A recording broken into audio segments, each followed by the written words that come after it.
Guys, আশা করছি তোমরা খুব ভালো আছো। আমিও খুব ভালো আছি। আর যেটা বলছিলাম, আমাদের না 700 জনের ফ্যামিলি তো।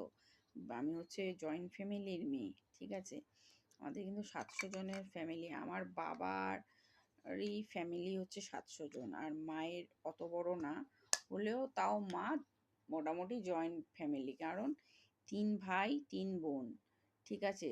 তাদের মধ্যে যেমন আমার মাসি নেই, আমার মা নেই, তারপরে ছোট মামা নেই, ঠিক আছে। হুম। আহ, বুঝতে পারছো। আর আমার দাদু দিদারাও নেই, ঠিক আছে। ছোট দাদু ছোট দিদা এরাও নেই।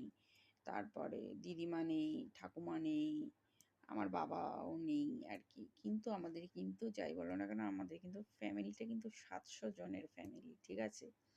তোমরা হয়তো বিশ্বাস করবে না, বাট আমি যদি কোনোদিন বাংলাদেশ যেতে পারি, ঠিক আছে। সেখানে তো আমার বাবার জন্মস্থান, আমার বাবার বাড়ি ছিল। আমি সেখানে গিয়ে আমার যে কাকারা আছে তাদেরকে আমি বলবো যে তোমরা একটু বলো, রিয়েলটা বলো যে আমরা কতজনের ফ্যামিলি, আর কত বড় ফ্যামিলি, ঠিক আছে। হুম। বুঝতে পারছো? বুঝতে পারছো তোমরা? আমাদের বিশাল বড়। আর আমাদের ফ্যামিলিতে অনেকে জানে না যে প্রথমে যেটা হয় আমাদের, মানে প্রথম চাল উঠলে, ইসে হলে যেটা করে পয়লা বৈশাখের দিন, চাল উঠলে প্রথম নতুন চাল দিয়ে, ধান দিয়ে আর কি হয়, পুজোটা ধান দিয়ে পুজো করে। আর ওই ধানটাকে করে চাল তৈরি করে।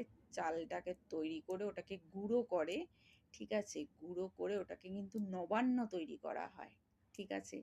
জানি না কার কার মধ্যে এই নিয়মটা আছে, অবশ্যই জানিও, ঠিক আছে। নতুন ধান উঠলে, মানে চাষের থেকে ধান উঠলে সেই ধান দিয়ে চাল বার করবে। চাল থেকে চালটা গুঁড়ো করে নবান্ন তৈরি হবে, বুঝতে পারছো। 9 রকম ফল টল দিয়ে আর কি তৈরি হয়। চালের গুঁড়ো দিয়ে, ময়দা দিয়ে, হয়তো একটু আটা দেয়। এটা হচ্ছে আমার বাবার বাড়ির রিচুয়ালস, ঠিক আছে। মানে প্রথম নবান্নতে, তাও এটা পয়লা বৈশাখের দিন হয়, ঠিক আছে। জানি না কার কার তোমাদের কে কি আছে, জানি না, আমি বলতে পারবো না।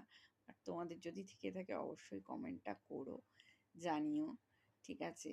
আর ভিডিওটা ভালো লাগলে লাইক কমেন্ট শেয়ার সাবস্ক্রাইব অবশ্যই করবে, ঠিক আছে। বুঝতে পারছো? তো চলো, নেক্সট ভিডিওতে দেখা হচ্ছে। ততক্ষণের জন্য ভালো থেকো, সুস্থ থেকো।